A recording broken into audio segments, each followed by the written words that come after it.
So y'all have been asking and asking and asking, how do I get the lace onto my 5-finger shoes? Everybody wants to know. So in this video, I'm going to teach you step by step how I get the lace around my 5-finger shoes. You can do this in any color, in any style. Do them how you want to do them, but I'm going to show you how I do mine.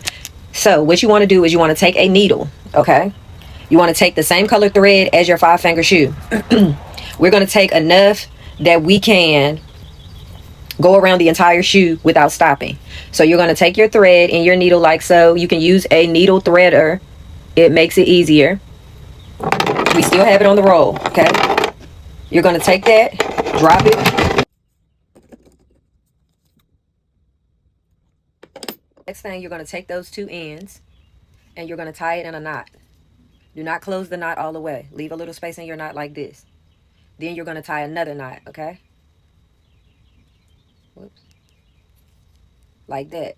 Pull it all the way tight. And then we're going to do it one more time. So 3 times. Like this. Take your scissors. Cut these spare pieces off. We're going to put that to the side. You're going to take your lace of choice. Go get you some lace. Whatever type of lace you want, you get you some lace, okay? You're going to put it around your shoe and see how much you want to go on your shoe. Lay it flat against your shoe like that. And just line it up to the curve on your shoe. Get your desired length after you've measured it. You can even take a measuring tape if you want to get technical, but you don't have to do all of that. You're going to take it, line it up. You cut your lace where you need it cut at. And then you're going to take your lace and you can pin it to your shoe or you could just go around your shoe. So just place it here on your shoe like this. You're going to take your needle and thread. Make sure that you pull it all the way down. Make sure that you pull your string all the way down, okay?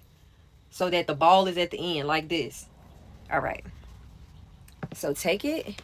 I'm going to try to make sure you can see what I'm doing, okay? So I have this laying against the shoe, right?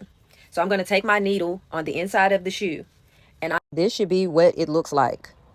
So this is my needle on the inside. And I'm going to pull it all the way through so that that knot on the end of my ball goes to the back of the shoe, okay? Okay, so I'm going to pull it on through.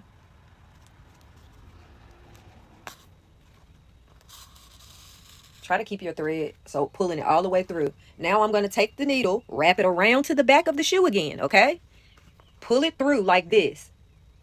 I just stuck it back in there. We're going to stay on this line right here on the shoe. So we're going to just keep going. And I'm going to take the needle, stick it through this loop. You see I created a loop. I'm going to stick the needle back through that loop like this.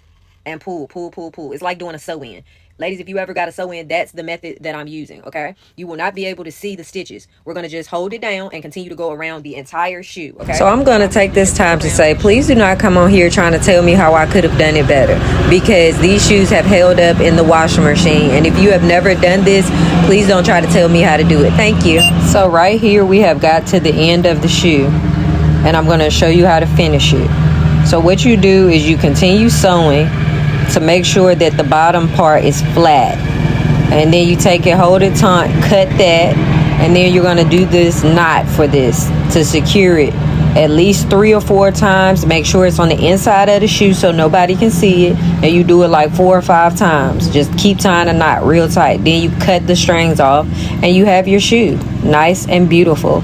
And girls, you can add charms, you can add whatever you want to add to yours. Just be creative, and you can thank me later.